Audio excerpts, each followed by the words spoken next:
Welcome into the It's Official podcast. Jeremy Plonk from Horse Player Now, First Bet and Express Bet. As we talk about 5 hot topics in horse racing each and every week.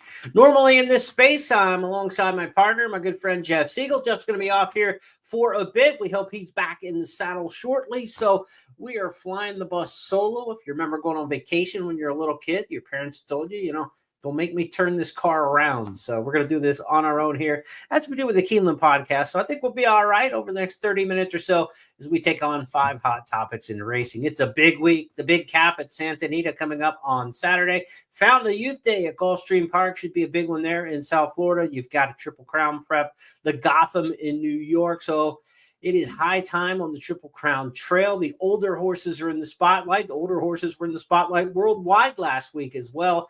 We'll take a look at that and much more.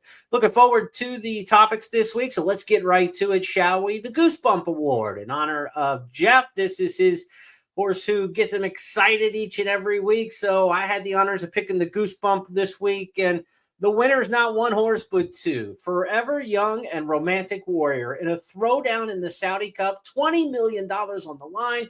The richest horse in the history of thoroughbred racing, Romantic Warrior, against the Japanese star Forever Young, who had 2 heartbreaking noses away from winning last year's Kentucky Derby.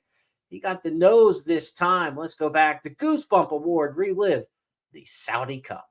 North America, the best of Europe, the Saudi Cup, $20 million, Richard Hoyles. And they're away for the Saudi Cup, a little bit slow away, Ushbatazoro. And early on it is Walk of Stars who moves forward. Romantic Warrior jumped well and just moves off the rail to get some clear daylight and avoid the kickback. Looking for Forever Young, who's broken well and is right across the field as well. Al Musmak is racing in a handy position with Defunded through the first 200. They're being followed by Ramjet, and also there is Wait to Excel. As last year, Ushbatazoro's the one off the back end. Also towards the back at this stage is Rattle and Roll well behind as they make their way through the first 400 metres. Forever Young in the maroon colours, but it's Al Musmak towards the outside with Defunded, and right there on the running rails, Walk of Stars. Romantic Warrior tracks them in 5th place, Pale Blue racing on the inside of Wait to Excel, then Ramjet wider out, the white cap of El Código. Factor Cheval is at the back of that leading group on the outside of Wilson Tesoro. Then behind those is Intense for Me, still a gap back to Wooden Sun.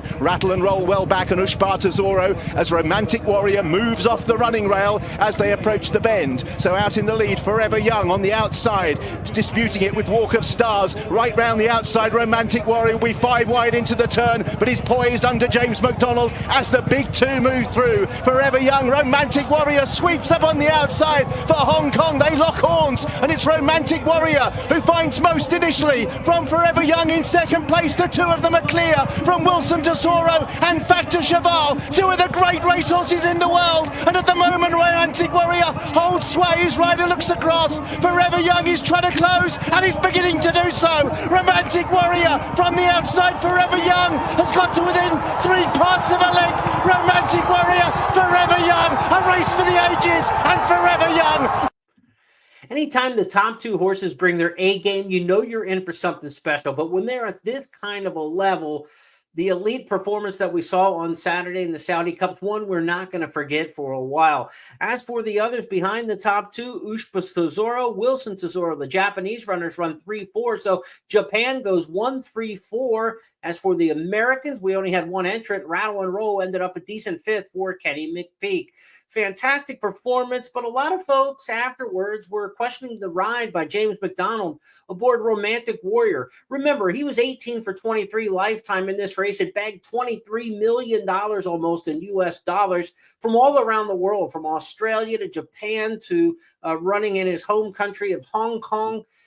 But he'd never been on the dirt before. So when you look at the wide trip and the early move at the top of the stretch that James McDonald employed, I think they were both good moves when you ride this particular horse, because when you talk about a turf horse on the dirt for the first time, they don't want the kickback and the abrasiveness of being tucked in and getting covered in behind horses like they would on grass. So keeping him wide is a good thing. It also allowed him to never lose any momentum. Now, the move at the top of the stretch, was it too soon? That's the kind of race that breaks open dirt races typically here in the U.S. You want to make that big move at the top of the stretch and break a race open. Think back to Gary Stevens and a lot of the great signature rides of his career. That was his signature move at the top of the stretch, busting a race open.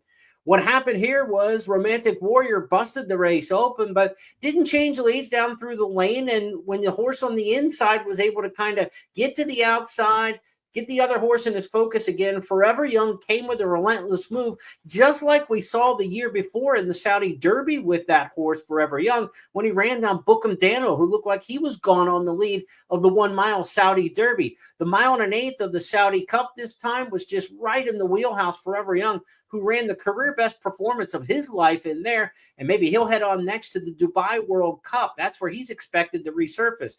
Romantic Warriors probably headed back to Hong Kong. We might see him internationally, but on the grass from here out, they're not expected to run back on the dirt anytime soon. Ushpa Tesoro on to Dubai, you would assume, a horse who's won the Dubai World Cup in the past, and also on to the Dubai World Cup will be Rattle and Roll, the Kenny McPeak trainee, who acquitted himself fairly well, running a decent fifth, passing some tired horses, of course, and not threatening the top end in the Saudi Cup. But onto the Dubai World Cup. Remember last year, Senor Buscador was kind of a similar quality horse in the U.S. as Rattle and Roll. He was able to put together 2 huge money trips on the road. Rattle and Roll ran 5th. Not as good as Senor Buscador, of course, winning the Saudi Cup last year. But he earned his date to go on to Dubai. So we will see Rattle and Roll likely next in the Dubai World Cup. Forever Young, 2 noses short of winning the Kentucky Derby last year, but his nose fits just right in Saudi Arabia. Narrow victory last year in the Saudi Derby, narrow victory in the Saudi Cup on Saturday. That got the Goosebump Award, and it's going to be tough to beat that one the rest of the year. Let's go to our second topic this week on the big board on the It's Official podcast. David takes down Goliath. If you had Lonnie Briley over Bob Baffert at the beginning of the year in any race across the United States, you're probably given pretty good odds. Well, you got 12-1 on Lonnie Briley's upset winner, Cole Battle, who won the Rebel Stakes on Saturday at Oaklawn Park. Bob Baffert had Matticat Road. He wasn't the favorite. Sandman, the favorite, ended up 3rd in this race, but Matticat Road was running roughshod over the field early under Irad Ortiz on a speed-favoring racetrack on Rebel Day at Oaklawn Park on Sunday. It was no racing earlier in the week because of cancellations, so the track had been, working itself back from freezes and really favored inside speed throughout the course of the day. Irad knew that going into the race. He tried to bust it open. They went 45.72 to the opening half of the mile on the 16th Rebel. They only came home in 50.72. And as Cole Battle wore him down for the victory, you talk about this as in terms of a Kentucky Derby prep, the win, the loss, but you also look at this race from a what's the word we're looking for? A literary standpoint, almost. The fictional tale, the unbelievable upset when you talk about the size of a barn like Lonnie Briley going up against Bob Baffert. Let's talk about the story first, and then we'll talk about the context as it pertains to the Arkansas Derby and the Kentucky Derby moving forward. When you look at trainer Lonnie Briley, 72 years old, based at Delta Downs in Vinton, Louisiana. This is a guy who's never had more than 21 wins in a year. He's been training for about 40 years. Has never had more than 21 victories in a single year. Taking down a Bob Baffert big money horse like this. He's only had 5 wins so far in 2025, Lonnie Briley, 2 of those by Cole Battle, who now has won the Smarty Jones Stakes at Oaklawn and now back-to-back winning the Rebel Stakes. Those 2 races haven't been won in succession in more than a dozen years, so it's not common for a horse to double down on the Arkansas Derby trail like that. So really, we have to look at Cole Battle in some pretty good context just in terms of a racehorse. But for Lonnie Briley to win this race, just an exceptional story.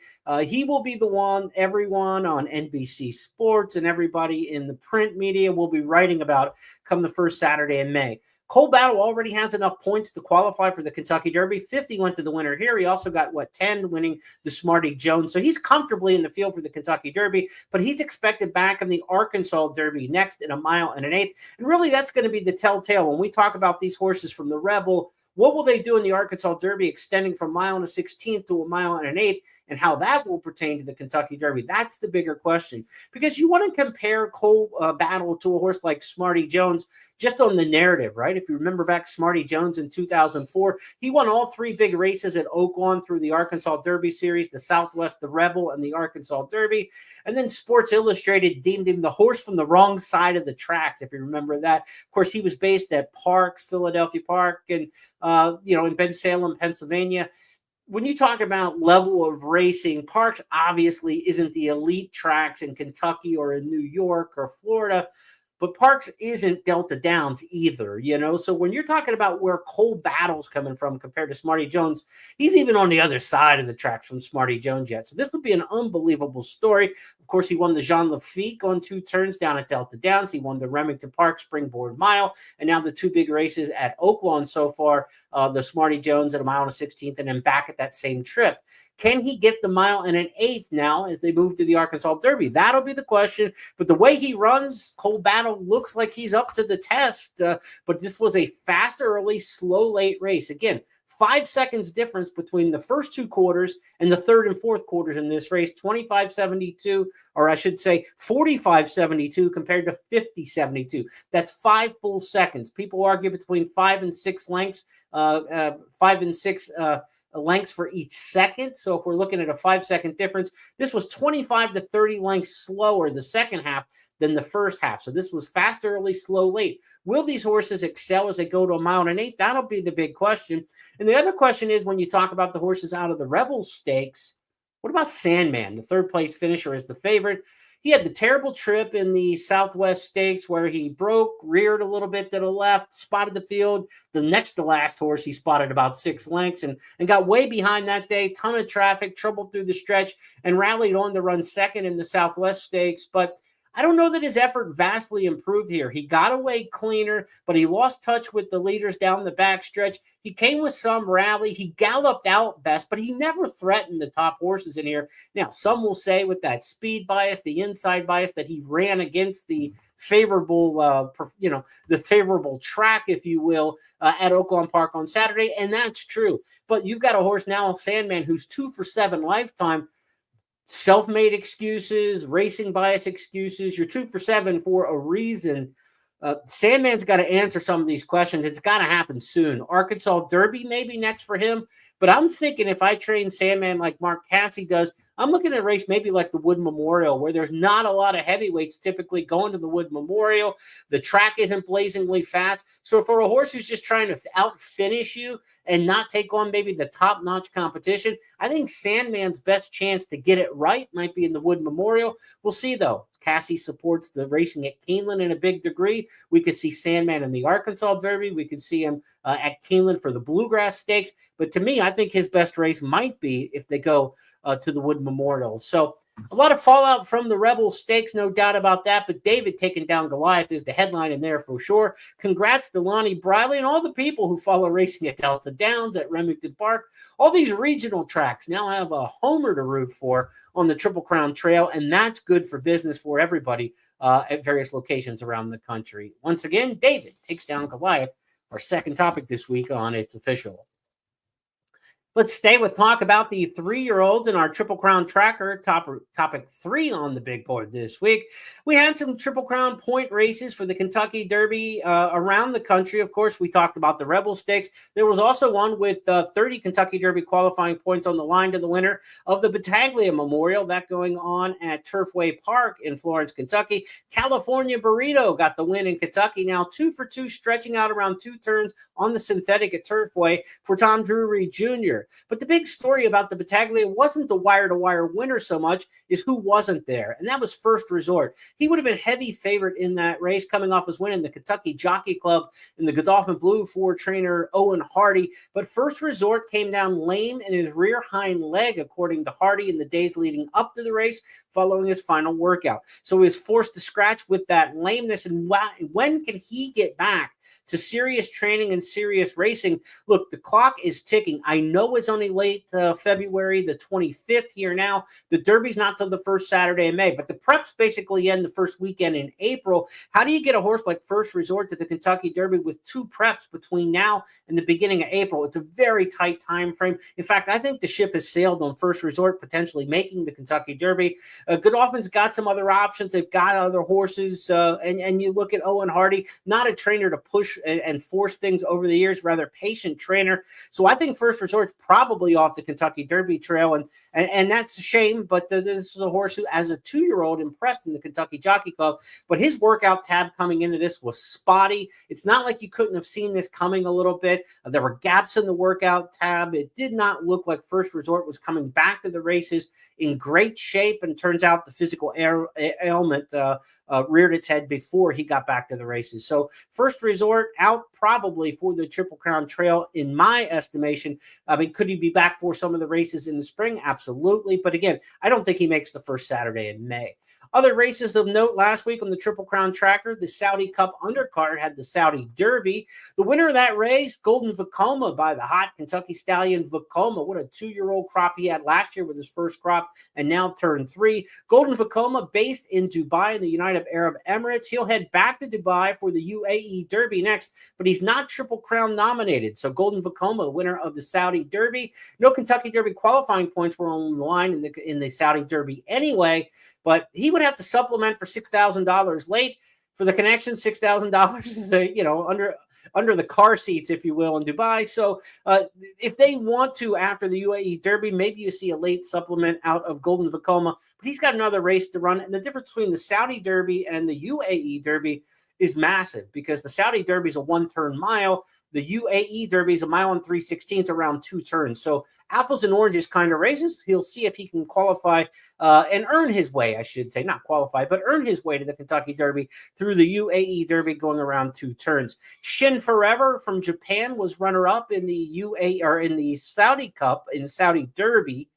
And Shin Forever probably moves on to the UAE Derby, where he'll try to emulate last year's Japanese sensation, Forever Young. He ran in the Saudi Derby, then ran in the UAE Derby. Shin Forever will try to make that path. He doesn't look to be on the same kind of level, though, that we were talking about last year with Forever Young. As for the Japanese, though, fear not. They do have a major contender, I think, for this year's Kentucky Derby that surfaced last weekend in the Hyacinth Stakes in Tokyo. This was a Kentucky Derby qualifying race worth 30 points on the Japan Road to the Derby. I believe I said earlier the Battaglia was worth 30 points to the winner. That was 20. But the Japan Road to the Derby had a 30-point race with Luxor Cafe, an impressive winner with a nice turn of foot. He's an American Pharaoh colt who's half-brother to Regal Glory, superstar turf mare for trainer Chad Brown. We know her stateside. And also he's a full brother to Cafe Pharaoh, a 2-time Grade 1 winner in Japan. And Cafe Pharaoh, his younger full brother, won that race, the Hyacinth Stakes, 5 years ago, but did not make it to Louisville for the Kentucky Derby. Nice turn of foot. Hopefully we see Luxor Cafe get 2-turn experience next, perhaps in the UAE Derby. I'd love to see that. His dam won the Mrs. Revere on turf here in the U.S. Her name, Mary's Follies. And, of course, she was a 2-turn winner on the dirt as well. A lot of pedigree, a lot of excitement, and really a nice visual winner. Luxor Cafe, winner of the Hyacinth Stakes in Japan. One to watch there on our Triple Crown Tracker.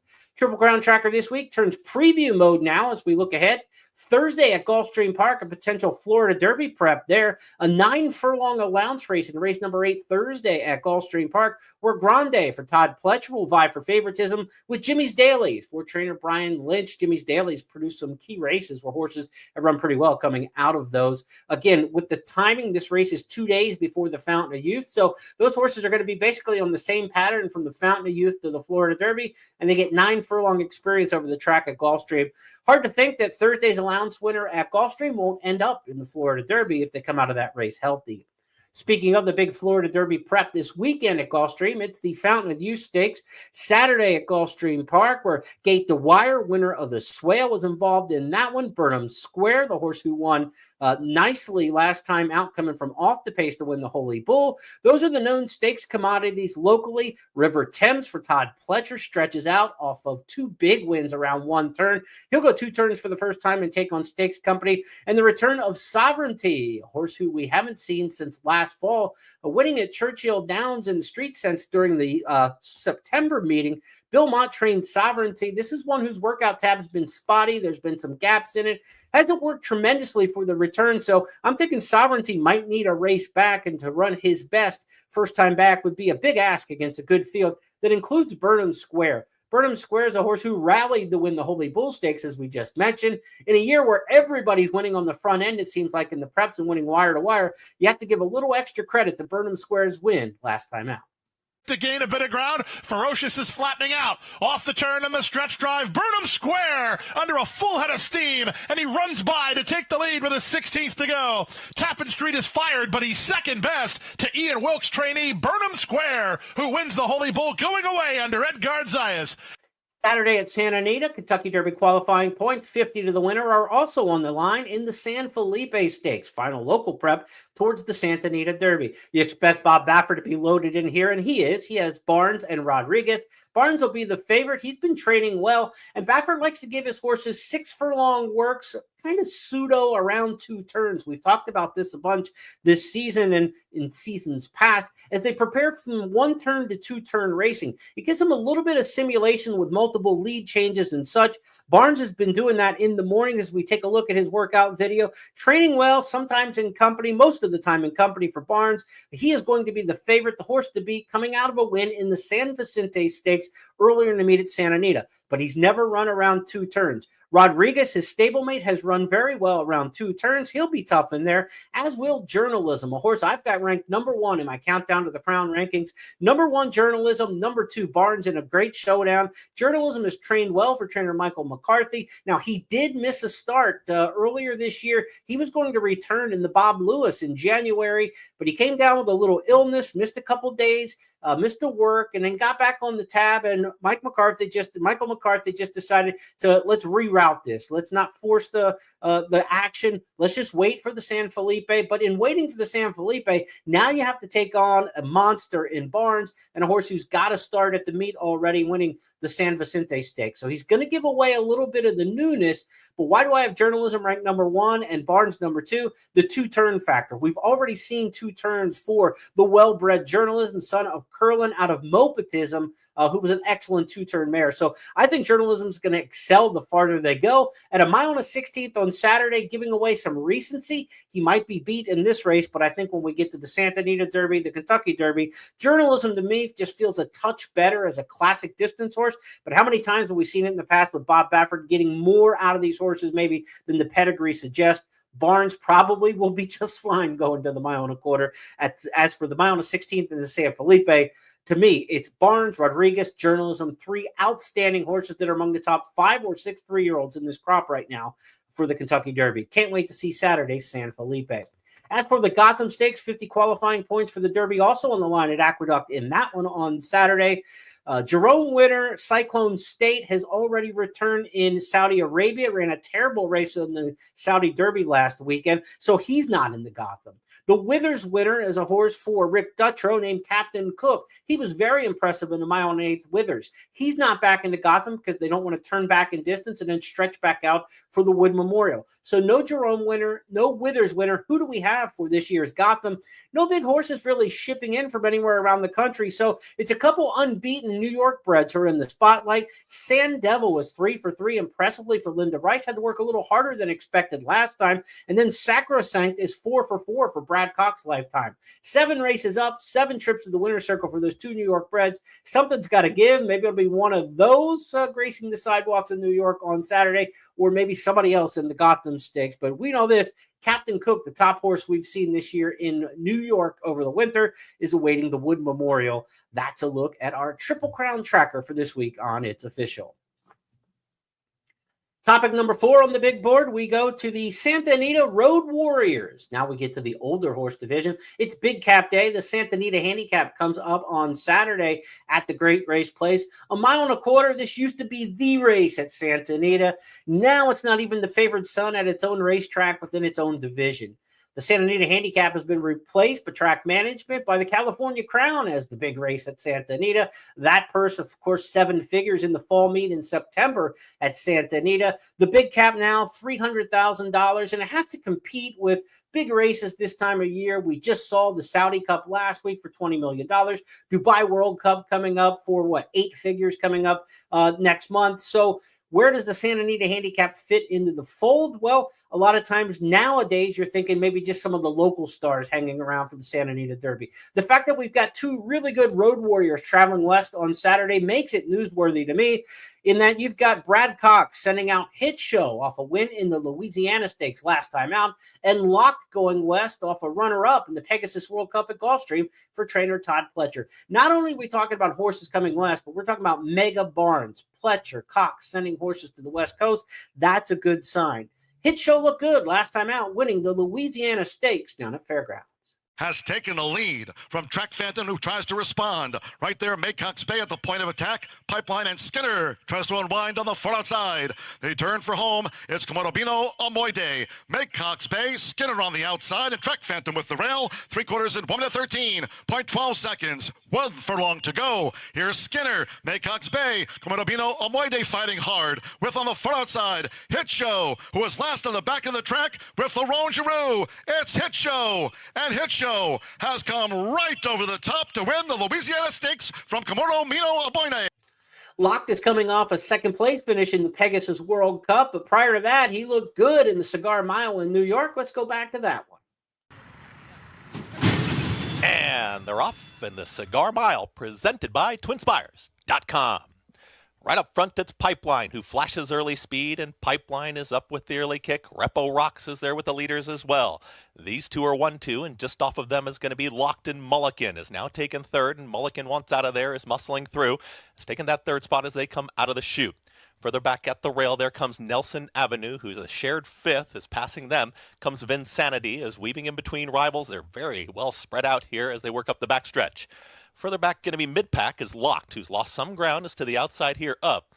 Coastal Mission to the outside of Bookham Dano, who's about 5-6 lengths off the pace, then post time and far back. Senor Buscador is the trailer, 22-4 for a pumped up opening quarter mile, 45.30 for the half mile time, and they work into the far turn, and Pipeline is in front.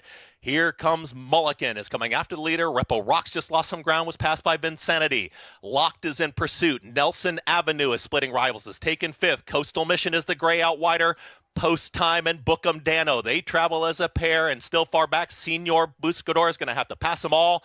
It's Pipeline in front, and Pipeline's trying to pull off the upset. Mulligan is in full pursuit here on the outside, and Mulligan has taken the lead. It's Mulligan in front. Locked is within range and is on the grandstand side. Here comes Locked after Mulligan. Mulligan is in front. Locked catching with every single stride, and Locked and John Velasquez have run right on by, and Locked will win the Cigar Mile, presented by TwinSpires.com. It was Mulligan second, post time flew on, got third, then came Coastal Mission in 1 minute 34.52 seconds.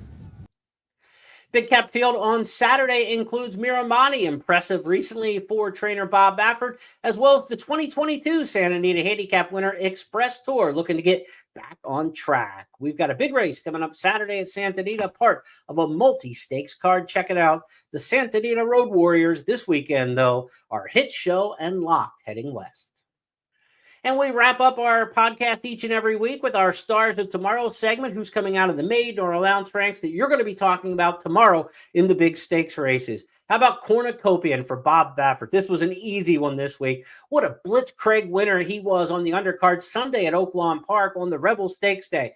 When Baffert travels and brings a horse for a maiden race, we call him the beer money horse. He's going to help pay the expenses on the road trip, and he paid for all the beer and wine on Sunday. Cornucopian blitzed him coming home fast. 109.92 for 6 furlongs, 11.91 over the last eighth of a mile, 11.61 over the final eighth. So the final 2/8 of a mile, 11.91, 11.61. Exceptional come home time for Cornucopian. He's a half brother to Garana, multiple grade 1 winner. Also Beatbox, a grade 2 winner on the turf. So a lot to like with Cornucopian. His second dam, of course, the Breeders' Cup Distaff winner, Pleasant Home. How far will he go? How quickly will they put him into the Triple Crown pursuit? We're about to find out out with Cornucopian, but he looks like an absolute prospect at this point. The connections, the conglomerate ownership group, Bob Baffert, they've got plenty of horses to go towards the Triple Crown this year. So maybe they don't have to force things with Cornucopian. Maybe they can stay short and play long game with him, because this is a horse, if you could get a future bet right now on the Haskell at 1 1/8 in the summer, Cornucopian looks like he is an absolute future star. He's our star of tomorrow this week on It's Official. Let's review the topics on the big board this week. We started with our Goosebump Award. It was Forever Young and Romantic Warrior throwing it down with that 1-2 exciting finish in the Saudi Cup. David took down Goliath. We talked about Lonnie Briley going head-to-head with Bob Baffert. Cole Battle reeling in the Rebel leader, Matticat Road, for the victory in that $1.25 million race. Our Triple Crown tracker took you around the world, talked about the Saudi Derby, and the horse from Japan you want to keep an eye on, the Hyacinth winner, Luxor Cafe. We previewed races like the Fountain of Youth, the San Felipe, and the Gotham. Got to look at a couple workouts as well from Watch First. And also at Santa Anita, we talked about the Road Warriors heading west for the Big Cap on Saturday. Those include Brad Cox's Hit Show and Todd Pletcher's Lock, who are going to take on the locals in the Santa Anita Handicap. And finally, our star of tomorrow for the week, the Beer Money horse, Cornucopian. Bottoms up. He was a big-time winner at Oaklawn Park for Bob Baffert and a future star for sure. That's going to wrap things up here on the It's Official podcast. Thank you for joining me this week. I'll be back on Friday with handicapper Scott Shapiro as we handicap some weekend stakes races. Looking forward to getting Jeff Siegel back in the saddle soon. Take care, everybody, and we'll see you on Friday.